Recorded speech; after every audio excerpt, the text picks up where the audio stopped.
El día de hoy hablaremos de las proyecciones radiológicas del miembro superior. Proyección anteroposterior de hombro.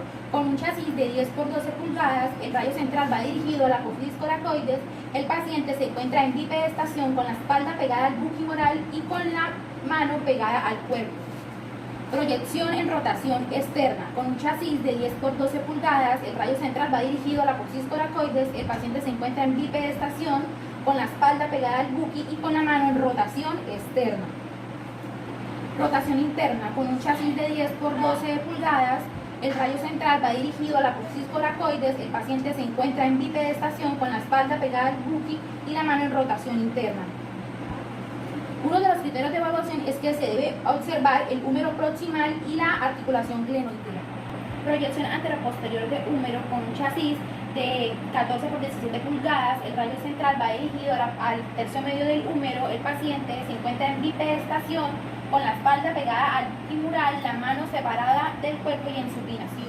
Proyección lateral de húmero con un chasis de 14 por 17 pulgadas, el rayo central va dirigido al tercio medio del húmero. El paciente se encuentra en bipedestación con la espalda pegada al femoral, con la mano alejada del cuerpo y en pronación. Uno de los criterios de evaluación es que se debe observar totalmente el húmero y sus articulaciones. Proyección anteroposterior de codo. Con un chasis de 10 por 12 pulgadas, el rayo central va dirigido a la articulación del codo. La posición del paciente es en sedestación con el brazo extendido sobre la mesa radiológica y la mano va en supinación. Proyección lateral de codo. Con un chasis de 8 por 10 pulgadas, el rayo central va dirigido a la articulación del codo. El paciente se encuentra en sedestación con el brazo en un ángulo de 90 grados y la mano totalmente lateral. Uno de los criterios de evaluación es que se debe observar totalmente el espacio interarticular. Mi nombre es Anderson Peña, les voy a explicar las proyecciones del antebrazo, muñeca y mano. Proyección anteroposterior del brazo, chasis 11 por 14 pulgadas, rayo central a nivel del tercio medio del antebrazo. Posición del paciente. El paciente se encuentra en sedestación sentado en una silla formada a 90 grados entre el cuerpo y el eje longitudinal. Proyección lateral del antebrazo, chasis 11 por 14 pulgadas, rayo central a nivel tercio medio del antebrazo. Posición del paciente. El paciente se encuentra en sedestación sentado en una silla formada de 90 grados entre el cuerpo y el eje longitudinal flexionado a 90 grados. Proyección anterior de la muñeca, chasis 8 por 10 pulgadas, rayo central a nivel del carpo. Posición del paciente. El paciente se encuentra en sedestación sentado en una silla formada a 90 grados entre el cuerpo y el eje longitudinal. Proyección lateral de la muñeca, chasis 10 por 12 pulgadas, rayo central a nivel del carpo. Posición del paciente. El paciente se encuentra en sedestación sentado en una silla formada de 90 grados entre el cuerpo y el eje longitudinal de la mesa del rayo X, brazo flexionado 90 grados de tal manera que el muro sea paralelo al eje longitudinal. Proyección posterior de la mano, chasis 10 por 12 pulgadas, rayo central a nivel de la articulación. Posición del paciente, sedestación sentado en una silla en el cuerpo en el sentado anatómico del eje longitudinal de la mesa de rayos X. Proyección oblicua de la mano, chasis 10 por 12 pulgadas, rayo central a nivel de la articulación. Posición del paciente. El paciente se encuentra en sedestación sentado en una silla y el cuerpo en el sentido anatómico del eje longitudinal de la mesa. Proyección lateral de la mano, posición 10 por 12 pulgadas, rayo central a nivel de la articulación. Posición del paciente. Sedestación sentado en una silla formada a 90 grados entre el cuerpo y el eje longitudinal de la mesa del rayo. Cordial saludo. El día de hoy les voy a hablar sobre las proyecciones de fémur, rodilla y tibia. Tenemos la proyección anteroposterior con un chasis de 14 por 17 pulgadas, en donde el paciente se encuentra en decúbito supino y debe permanecer con la pierna a estudio totalmente estirada, recta, haciendo 90 grados entre la tibia y el pie. Y debe observarse en la radiografía, debe observarse toda la articulación coxofemoral y la de la rodilla. También debe analizarse el trocánter menor. Tenemos la proyección lateral de fémur, que es con un chasis de 14 por 17 pulgadas, en donde el paciente se encuentra en decúbito supino anterior, ya sea derecho o izquierdo, en donde el rayo central debe pasar por el perpendicular al tercio medio del fémur.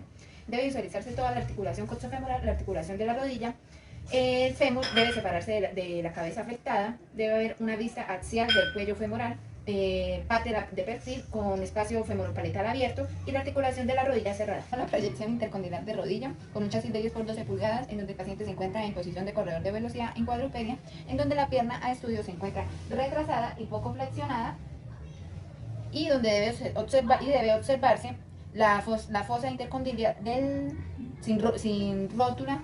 La fosa intercondilia sin rótula proyectada, debe observarse la superficie posterior-inferior de los cóndilos femorales y de la espina tibial sin movimientos, sin rotación, y visualización de las partes blandas. Proyección anteroposterior de tibia con un chasis de 14 por 17 pulgadas en donde el rayo central debe pasar perpendicular al tercio medio de la tibia, en donde el paciente se encuentra en una posición de cúbito supino, en donde la pierna de estudio debe estar estirada completamente recta, formando 90 grados entre el pie y la tibia. Debe observarse toda la pierna, debe observarse la articulación de la rodilla, la articulación del tobillo, y la pierna y ambas articulaciones deben observarse sin rotación. Se debe observar las articulaciones tibio-peroneales, proximal y distal. La proyección lateral de tibia con un chasis de 14 por 17 pulgadas, en donde el rayo central debe pasar por el tercio medio de la tibia y en donde el paciente se encuentra en una posición de cúbito lateral, bien sea derecho o izquierdo, y donde debe observarse la totalidad de la pierna, debe observarse la articulación de la rodilla, la del tobillo, y donde la pierna y ambas articulaciones deben observarse en proyección lateral. Gracias. Buenas tardes, mi nombre es Carolina Chacón. Yo les voy a hablar sobre las proyecciones de tobillo, pie, cadera y pelvis. Proyección anteroposterior de tobillo. En esta proyección se utiliza un chasis de 9 por 12. El rayo central queda sobre la articulación tibia estragalina. Esta proyección se realiza cuando hay fractura y la posición del paciente debe ser de cúbito supino. Proyección anteroposterior de pie. Se utiliza un chasis de 9 por 12. El paciente debe estar en sedestación.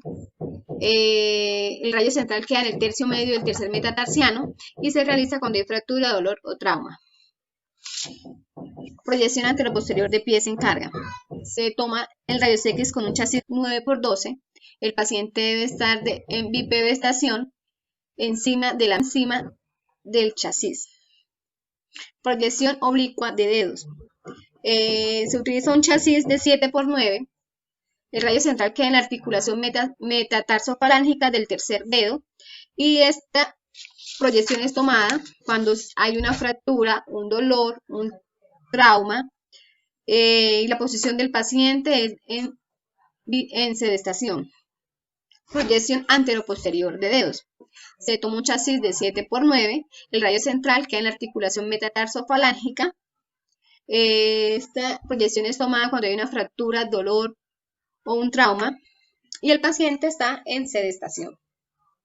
Proyección anteroposterior de pecho. Para esta proyección se utiliza un chasis de 14 por 17. El rayo central queda en la línea del pubis, como se puede observar en la imagen, en la línea del pubis y la columna y encima de ambas caderas. Ahí se proyecta como en la mitad prácticamente. Se utiliza para la toma de fracturas. Lucecita debe estar en posición de cúbito supino. Proyección anteroposterior de cadera. Se utiliza un chasis de 14 por 17. El rayo central queda entre el pubis y la columna a nivel de ambas caderas, observar en la imagen. Y el paciente está de cúbito supino. Proyección axial de cadera. El chasis que se utiliza es de 9 por 12. El rayo central queda directamente en la articulación de la cadera y luxaciones, dolor y el paciente debe ser de cúbito supino. Muchas gracias.